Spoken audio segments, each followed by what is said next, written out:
Cabin mate 24 hours study hall and work space mobile app download చేసుకుని ఇప్పుడే మీ cabin book చేసుకోండి. నమస్తే, నేను Keshav. Welcome to Suman TV. Bharat పాకిస్తాన్ల మధ్య ఉద్రిక్తతలు చల్లారుతున్నటువంటి సంకేతాలు కనిపిస్తున్నాయి. కాల్పుల విరమణ తర్వాత భారతదేశ సరిహద్దుల్లో కొంత ప్రశాంత వాతావరణం నెలకొని ఉంది. కానీ పాకిస్తాన్లో మాత్రం ఇప్పటికీ విధ్వంసం జరిగిన చోట్ల ఎక్కడైతే దాడి జరిగిందో ఆ ప్రాంతాల్లో ఇంకా ఉద్రిక్తమైనటువంటి పరిస్థితులు కనిపిస్తున్నాయి. దీనికి అనేక కారణాలు వినిపిస్తున్నాయి. నిజంగానే అణు లీకేజీ పాకిస్తాన్ని వణికిస్తుందా? భారత్ ప్రయోగించినటువంటి అస్త్రాలు పాకిస్తాన్ని తేరుకోలేని స్థితిలోకి తీసుకొచ్చాయి. ముఖ్యంగా వాయుసేనకు సంబంధించి 5 వంతుల నష్టం జరిగింది. యుద్ధం అంటూ ఇప్పుడు మళ్ళీ కొనసాగిస్తే పాకిస్తాన్కు వాయుసేనకి సరైనటువంటి వ్యవస్థలు కూడా లేకుండా పోయాయనేటువంటి ప్రచారం జరుగుతుంది. ఇందులో వాస్తవం ఎంత? ఒకసారి విశ్లేషించేటువంటి ప్రయత్నం చేద్దాం. మనతో పాటు మాజీ కల్నల్ శ్యామ్ విజయసింహ గారు ఉన్నారు. ఆయుధాలకు సంబంధించి అలానే యుద్ధం జరిగినటువంటి రీతికి సంబంధించి ఇప్పుడు ఉన్నటువంటి పరిస్థితులపైన రకరకాల స్పెక్యులేషన్స్ వస్తున్నాయి. వాటిపైన ఆయన విశ్లేషణ అందిస్తారు. శ్యామ్ గారు నమస్తే. నమస్కారం సార్, ఏంటి యుద్ధం జరిగింది, విరమణ ప్రకటించేసి కూడా 3 రోజులు అవుతుంది. కానీ పాకిస్తాన్లో మాత్రం ఒక విధమైనటువంటి అలజడి ఉంది. అంతర్జాతీయ మీడియాలో కూడా రకరకాల కథనాలు వస్తున్నాయి. సోషల్ మీడియాలో అయితే ఆధారాలు చూపించేటువంటి ప్రయత్నాలు కూడా జరుగుతున్నాయి. నిజమా అబద్ధమా తేల్చుకోలేని పరిస్థితుల్లో జనం ఉన్నారు.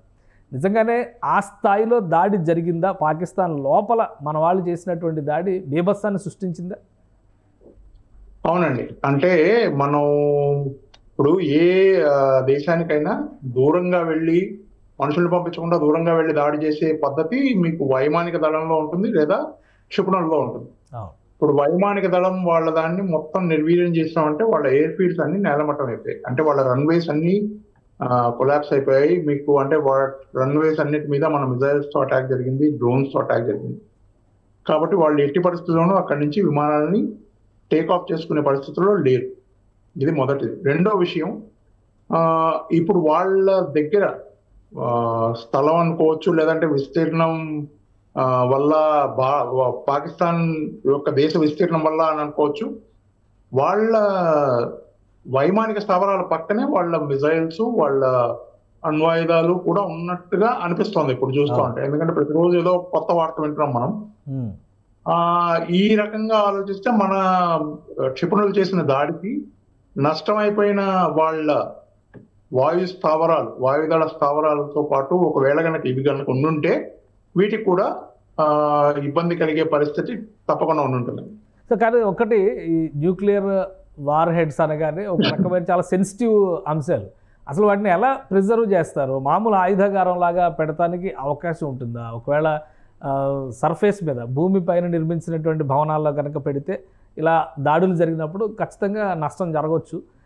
అండర్ గ్రౌండ్లో పెడతారని ఒక ప్రచారం జరుగుతుంది. టన్నెల్స్ని కూల్చేశారు అంటున్నారు. సో అసలు వాటిని ఎలా స్టోర్ చేస్తారు? భారత్ ముఖ్యంగా ఈ సర్గోదా, కిరాణా హిల్స్ అనేటువంటి ప్లేస్లో జరిగిన బాంబింగ్స్లో ఖచ్చితంగా అక్కడ లీకేజ్ ఉంది అనేటువంటి మాట గట్టిగా చెప్తున్నారు.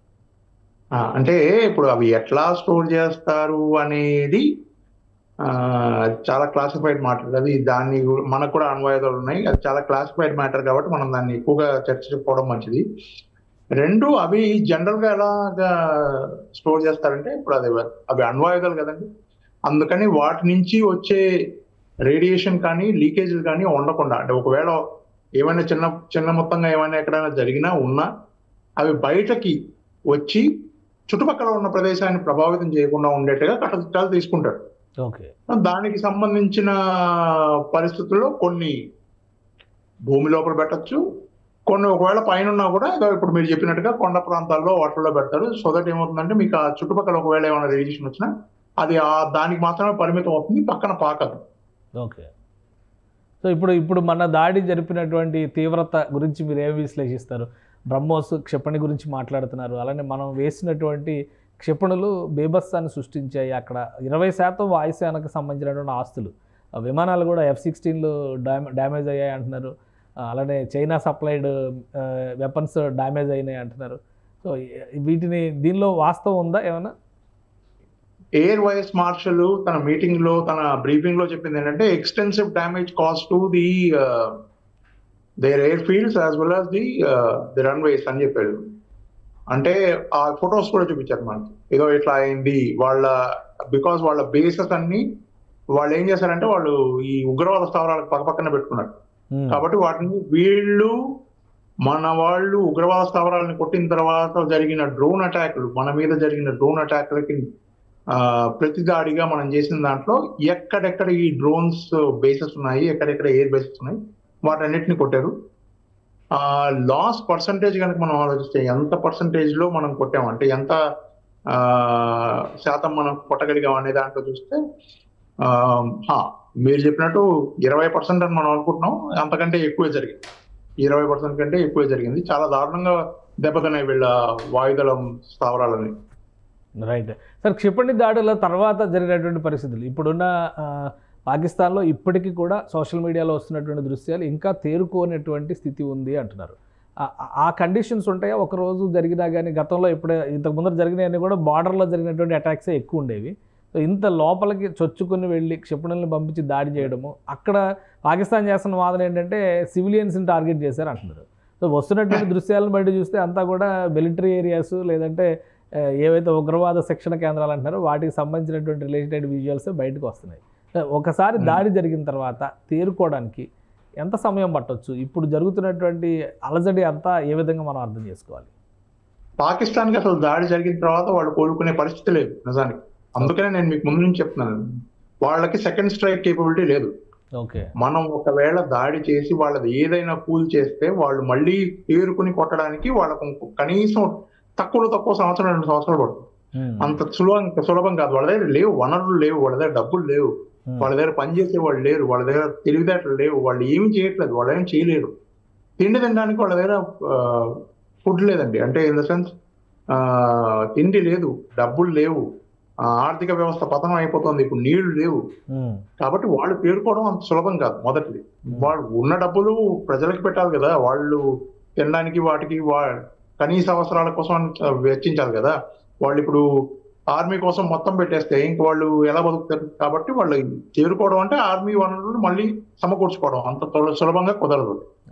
అది ఒకటి. 2, వాళ్ళు సివిలియన్ ప్రదేశాలని మనం కొట్టామని చెప్పడానికి చెప్తున్నారు అని అనుకున్నాం కదా, వాళ్ళు అలాగే చెప్తారు కదండి. ఇప్పుడు వాళ్ళ దాంట్లో సివిలియన్, ఆర్మీ, టెర్రరిస్టు, ఉగ్రవాది వీళ్ళంతా వేరు కాదు, వాళ్ళంతా ఒకటే. కాబట్టి ఇప్పుడు మన దేశంలో ప్రతి పరివారం నుంచి మనం పర్టికులర్లీ నార్త్ ఇండియాలో కనుక మీరు చూస్తే ప్రతి పరివారం నుంచి ఒకళ్ళో ఇద్దరు భారత సైన్యంలో ఉంటారు. అట్లా వాళ్ళ పరివారాలలోంచి ఒకళ్ళో ఇద్దరు తప్పకుండా ఉగ్రవాదులు ఉంటారు. కాబట్టి మనం వీళ్ళకి ఏం లేదు, వాళ్ళ ఉగ్రవాద స్థావరాలు వాళ్ళు ఇళ్ళు అనుకుంటే మనం ఏం చేస్తాం, అది మన తప్పు కాదు కదా, మనం కొట్టింది ఉగ్రవాద స్థావరాలే. ఓకే, సో ఇప్పుడు మన క్షిపణి వ్యవస్థకు సంబంధించి ప్రపంచంలో అమెరికా, చైనా, ఫ్రాన్స్ లాంటి దేశాలు కూడా ఒక స్టన్నింగ్ పర్ఫార్మెన్స్ ఇచ్చినటువంటి మేడ్ ఇన్ ఇండియా ప్రోడక్ట్స్ ఉన్నాయని చెప్పి అంటున్నారు.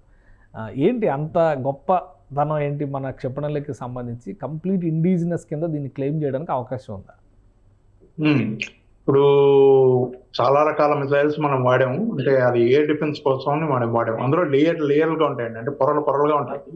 కొన్ని దూరంగా వెళ్ళి కొడతాయి, కొన్ని మధ్యంతర డిస్టెన్స్ లో కొడతాయి, కొన్ని షార్ట్ డిస్టెన్స్ చాలా తక్కువ దూరంలో కొడతాయి. ఇప్పుడు మన దగ్గర ఈ వీటన్నిటిని లేయర్ల లాగా ఫామ్ చేసి ఒకదాని మీద ఒకటి, ఒక డిస్టెన్స్ తర్వాత ఒక డిస్టెన్స్ ని ఓవర్లాప్ చేస్తూ ఉంటాం, ఒకదాని మీద ఒకటి పెడుతూ ఉంటాం. ఆ క్రమంలో చూస్తే మనది కొత్తగా ఇప్పుడు బయటికి పేరు వచ్చింది ఏంటంటే ఆకాష్ తీర్. అది దాని గురించి ఎక్కువగా మాట్లాడుతున్నాడు. ఆకాష్ తీర్ వచ్చి ఇది సెల్ఫ్ ఆటోమేటెడ్, సెల్ఫ్ ప్రొపెల్డ్, అంటే వాటే అది ఎక్కడ పడితే అక్కడ మనం తీసుకెళ్లి దాన్ని నిలబెట్టి మనం ఫైర్ చేయొచ్చు. అది ఇంకోటి ఏంటంటే షార్ట్ డిస్టెన్స్, ఎక్కువ దూరం పోకుండా చాలా దగ్గర డిస్టెన్స్ లో 18 కిలోమీటర్లు 20 కిలోమీటర్ల దూరంలో కూడా కొట్టగలదు. ప్రెసిషన్ గైడెడ్ మిసైల్, అది పర్ఫెక్ట్ ప్రెసిషన్ లో వెళ్ళి కొట్టేస్తుంది. ప్లస్ దానికి ఏంటంటే అది radar integrated, air force integrated, air command integrated, surveillance రడార్స్ integrated. So దీనికోసం వెనకాల నిలబడి ఒకటి కొట్టాల్సిన అవసరం ఉంది. దానికి ఎట్లా ఉంటుంది అంటే, మీరు చేస్తున్న పని మీద వాడు అక్కడి నుంచి వస్తుంది, వాళ్ళ దగ్గర నుంచి ఒక మిసైల్ లాంచ్ అయిందంటే ఆ మిసైల్ ఉన్న సెన్సర్స్ ని ఇది పట్టుకుంటుంది. అది ఎప్పుడు రైజ్ అవ్వగానే ఇది పట్టుకుంటుంది. విత్ ఇన్ 1 minute రియాక్ట్ అవుతుంది అన్నమాట. 1 నిమిషం లోపల అది రియాక్ట్ అవుతుంది. ఇది మన BEL చేశారు, భారత్ ఎలక్ట్రానిక్స్ లిమిటెడ్ వాళ్ళు చేశారు. సో కాబట్టి మనం ఏంటంటే ఇది మనం స్వదేశంలో తయారు చేసుకున్నది, మేడ్ ఇన్ ఇండియా అని చెప్పుకోవాలి. ప్లస్ ఇది స్టన్నింగ్. BEL అంటే మామూలుగా మనకి ఇప్పుడు డిఫెన్స్ మెకానిజం అంతా కూడా DRDO అనే పేరే వినిపిస్తుంది. సో వెపన్స్ తయారు చేయడంలో BEL కూడా, భారత్ హెవీ ఎలక్ట్రికల్స్ లిమిటెడ్ ఇప్పుడు అది భారత్ మనం electricals limited. Yes yes. So ఇప్పుడు ఏంటంటే ఇందులో మనం ప్రపంచం అంతా మనల్ని ఎందుకంత ఉత్కంఠంగా చూస్తుందంటే మనం తయారు చేసుకుంది ఒక బాణంలాగా వెళ్ళి, అందుకే దాని పేరు కూడా చూడండి ఆకాశ్ తీర్ అని. ఆ తీర్ అంటే బాణం. ఓకే. అది బాణంలాగా వెళ్ళి ఒక్క చోట కూడా ఇంచు కూడా మిస్ అవ్వకుండా, అంటే ఇప్పుడు ఏమవుతుందంటే రియల్ టైం వార్ సినారియోని చూపిస్తుంది దాని రడార్. ఓకే. అంటే ఎగ్జాక్ట్ గా ఆ మూమెంట్ లో ఇప్పుడు 10 గంటల 9 నిమిషాలకి ఒక మిసైల్ కనుక అక్కడి నుంచి అయినా లేస్తే 10 గంటల 9 నిమిషాల తర్వాత 10 నిమిషాల 10 గంటల 11 నిమిషాలకి ఎక్కడ ఉంది అన్నది కూడా మనకు చూపిస్తున్నాం. ఓకే. చూపించి ఆ ప్రదేశంలో అది కొట్టినప్పుడు దాని రియల్ హిట్ కూడా చూపిస్తున్నాం. ఓకే. కాబట్టి ఆ లెవెల్లో మనం ఇంటిగ్రేట్ చేయడం, దానికి మనం హ్యూమన్ సూపర్విజన్ అవసరం లేదు, మనిషి అవసరం లేదు. దానికి ఆటోమేటిక్ గా అదే సెన్సర్ గైడెడ్, అది ఊరికే దాన్ని యాక్టివేట్ చేస్తే చాలు, అదే సెన్సర్ గైడెడ్ అన్ని అదే తీసుకుని అదే చేస్తుంది. కాబట్టి ఇది ఒక గొప్ప పరికరం మనకి, ఒక గొప్ప సిస్టమ్ మనకి. అది మన దేశంలో మనం తయారు చేసుకుని ఆత్మనిర్భరంగా ఉండే, మనం ఆత్మనిర్భరని ఏదో మాట్లాడుతున్నాం అది అట్లా చేసుకుని వేరే దేశాల మీద ఆధారపడకుండా మనం చేస్తున్న గొప్ప పరికరం అని చెప్పుకోవాలి. సో ఇది ఫస్ట్ టైం ఏఐని ఉపయోగించారు. ఇందులో ఏఐ ట్రాకింగ్ సిస్టమ్స్ ఉండడం వల్లనే ఈజీగా ప్రత్యర్థి లక్ష్యాన్ని ఏదైతే పంపిస్తారో క్షిపణిని ధ్వంసం చేయాల్సినటువంటి లక్ష్యాన్ని ట్రాక్ చేయగలుగుతుంది అంటారు. నిజమేనా? అవునండి. సో ఇందులో ఆ తాలూకు లక్షణాలన్నీ దాంట్లో కలిపారు కాబట్టి మనం ఎక్కువగా దాంట్లో డీటెయిల్లో పోకూడదు, ఎందుకంటే దాంట్లో ఈ స్పెసిఫికేషన్స్ కొన్ని కొంచెం సీక్రెట్ గా ఉంచడం బెటర్. కానీ వీటన్నిటిని కలగలుపుగా చేశారు కాబట్టి దానివల్ల ఏమవుతుందంటే దీని యూసేజ్ అంటే మనం దీని వాడకం చాలా సులువు అయిపోతుంది, ఫ్లెక్సిబుల్ గా ఉంటుందంట. మనం ఇప్పుడు ప్రతి నిమిషం దాన్ని మానిటర్ చేస్తా అది ఎక్కడ దాకా వచ్చింది, ఎక్కడ దాకా ఇది వెళ్తుంది, కొడుతుందో కొట్టదో, తక్కువ పక్క జరుగుతుందేమో, వేరే దాని మీద కొడుతుందేమో, ఇట్లాంటి బాధలేమీ లేకుండా ఫ్లెక్సిబుల్ యూసేజ్. మీరు ఊరికే దాన్ని యాక్టివేట్ చేసి దాన్ని వదిలేస్తే చాలా అదే చూసుకుంటుంది. సెల్ఫ్ గైడెడ్ మిసైల్ అనుకోవాలి. కరెక్ట్. మీరు అనుకున్న పరిణామం మీకు ఇస్తుంది అనమాట. అది రైట్. సార్ ఈసారి ఈ యుద్ధంలో ఎక్కువ డిస్కషన్ జరిగింది ఆకాశ్ తీర్ గురించి, ఇంకోటి BrahMos S-400. BrahMos India Russia joint venture. ఇప్పుడు S-400కి అప్గ్రేడెడ్ వర్షన్ S-500 కూడా జాయింట్ వెంచర్లో చేద్దామని రష్యా ఆఫర్ చేసింది అంటున్నారు. సో ఇది భారతదేశానికి ఏ విధంగా ప్రయోజనం అయ్యే అవకాశం ఉంది? S-400 దాని హిట్ ప్రాబబిలిటీ చాలా ఎక్కువ అని మనం విన్నాం. అది ఎప్పుడు మిస్ కాదు ఆ మిసైల్. ఇప్పుడు దాంట్లో ఆ ఎర్రర్ ప్రాబబిలిటీ కొంచెం అంటే కొంచెం శాతం మాత్రం ఉంది. ఆ కొంచెం శాతాన్ని కూడా వీళ్ళు తగ్గించడానికి, ప్లస్ దాని రేంజ్ పెంచడానికి, అంటే ఎంత దూరం అది కొట్టగలదు, ఎంత తక్కువ కావాలంటే మనం అడ్జస్టబుల్ రేంజెస్ ఏమైనా ఉన్నాయా, ఫ్లెక్సిబుల్ గా దాన్ని వాడచ్చా, ఏ రకంగా దాన్ని వాడచ్చు అన్న దాని మీద అప్గ్రేడేషన్ ఉంటుందని అనుకుంటున్నాను. సో ఒకవేళ ఆ జాయింట్ వెంచర్ వస్తే తర్వాత ఇవి ఇప్పుడు జరిగినటువంటి రిజల్ట్స్ ఇవన్నీ చూసినాక ముఖ్యంగా వెపన్స్ అంటే వరల్డ్లో అతిపెద్ద వ్యాపారం చేసేటువంటి దేశాలు చైనా, అమెరికా, రష్యా, ఇవి ఎక్కువ, ఇజ్రాయెల్, ఇలా కనిపిస్తుంది. ఇప్పుడు భారతదేశం కూడా ఈ ఆధునిక ఆయుధాలని ప్రపంచ దేశాలకి సప్లై చేసేటువంటి ఒక వెండర్గా మారే అవకాశం ఉంటుందా ఈ success rate, indigenous success rate తర్వాత? తప్పకుండా ఉంటుందండి. మన దగ్గర తెలివితేటలు ఉన్నాయి. This is the first time మనము దాన్ని బయటికి చూపిస్తున్నాం. మన దగ్గర ఎంత తెలివితేటలు ఉన్నాయి, మన దగ్గర ఎంతమంది ఉన్నారు చేసేవాళ్ళు, ఇన్ని రకాలుగా మనం చేయొచ్చు అని. ప్లస్ మన దాంట్లో ఏంటంటే ఇప్పుడు ఇప్పుడు అన్ని రకాల భూభాగాలు మన భారతదేశంలో ఉన్నాయి. అందుకనే దీన్ని సబ్ కాంటినెంట్ అంటారు. అంటే ఇక్కడ పర్వతాలు ఉన్నాయి, ప్లేన్స్ ఉన్నాయి, అన్ని రకాలుగా కనిపిస్తాయి. మీకు అడవులు ఉంటాయి, ఎడారులు ఉంటాయి, అన్ని ఉంటాయి. ఒక్కొక్క ఆయుధం ఒక్కొక్క వాతావరణంలో ఒక్కొక్క రకంగా పనిచేస్తుంది అది. ఇప్పుడు ఆ పని చేయడాన్ని మీరు తెలివిగా వాడి దాన్ని మీరు సవ్యంగా ఉపయోగించుకోగలిగిన క్షమత ఉన్నవాడే ఆయుధాన్ని సవ్యంగా వాడగలడు. ఆ క్షమత మన సైనికుల్లో ఉందని మనం చూసాం. ఇప్పుడు ఆ అన్ని రకాల వాతావరణాలకి సరితూగగలిగే ఆయుధాలు మనకు కావాలి కాబట్టి దానికోసమని మనం పరిశ్రమించి అట్లాంటి ఆయుధాలు తయారు చేస్తాం. ఇట్లాంటి ఆయుధాలు మనం తయారు చేస్తున్నాం అంటే ఇట్లాంటి ఆయుధాలు ఎవరు చేయలేదు ఇంతవరకు, ఎవరు దాని గురించి ఆలోచించలేదు. ఇది మనం మొదటిసారిగా మనం చేస్తున్నాం కాబట్టి ఈ ఆయుధాలకు ఎక్కువ గిరాకీ ఉండే అవకాశం చాలా ఉంది. Right sir. ఇంకా పాకిస్తాన్ ఇష్యూకి వస్తే ఈ కాల్పుల విరమణ తర్వాత ఇంకంతా శాంతి మంత్రం, జరిగిన నష్టాలను దృష్టిలో పెట్టుకొని చూస్తే పాకిస్తాన్ ఇంకా తోక జాడించడానికి అవకాశం లేదని అనుకోవచ్చా? ఇంకా నమ్మదగినటువంటి అంశాలు ఏవి లేవు అనుకోవడానికి ఉందా ఛాన్స్? పాకిస్తాన్ యుద్ధం గురించి అయితే ఆలోచించదండి. యుద్ధం దానికి చేసేంత దమ్ము లేదు, చేయలేదు, దానికి వనరులు కూడా లేవు దాని దగ్గర. ఓకే. కానీ ఉగ్రవాదం ఆపేస్తుందా అనేది క్వశ్చన్ మార్క్. అది పెద్ద ప్రశ్నార్థకమైన సమస్య అది. వాళ్ళు ఉగ్రవాదాన్ని ఆపుతారా అంటే ఇందులో రెండు విషయాలు. ఒకటి ఏంటంటే వాళ్ళు ఆపాలనుకున్నా వాళ్ళు ఆపలేరు, ఎందుకంటే ఆ ఉగ్రవాదులు వీళ్ళ కంట్రోల్లో లేరు, వీళ్ళు కంట్రోల్ చేయలేరు. ఓకే. రెండు, వాళ్ళకి ఇంకా వేరే దారి లేదు. ఇప్పుడు భారతదేశం మీద వాళ్ళు మీ ప్రతీకారం తీర్చుకోవాలనుకున్నా, వాళ్ళు ఏమైనా చేయాలనుకున్నా, ఎక్కడైనా కొంచెం అశాంతిని క్రియేట్ చేయాలనుకున్నా వాళ్ళ దగ్గర ఇంకా వేరే ఏం లేదు ఉగ్రవాదంతో. కాబట్టి ఇంటర్నల్ ఇష్యూస్ చూస్తే కూడా ఇప్పుడు బలూచిస్తాన్ ఆల్రెడీ వాళ్ళు రిపబ్లిక్ ఆఫ్ బలూచిస్తాన్ అంటున్నారు. అటు ఉత్తరాదిన పాకిస్తాన్ ఉత్తర భాగంలో కూడా సేమ్ ఫక్తూనిస్తాన్ అనేటువంటి చర్చ నడుస్తుంది. ఈ అంతర్గత సమస్యలతో పోరాటం చేస్తుందా, లేదా భారత్ను మళ్ళీ బూచిగా చూపించి వాళ్ళని ఎమోషన్స్ని రెచ్చగొట్టేటువంటి అవకాశాలు ఉంటాయా?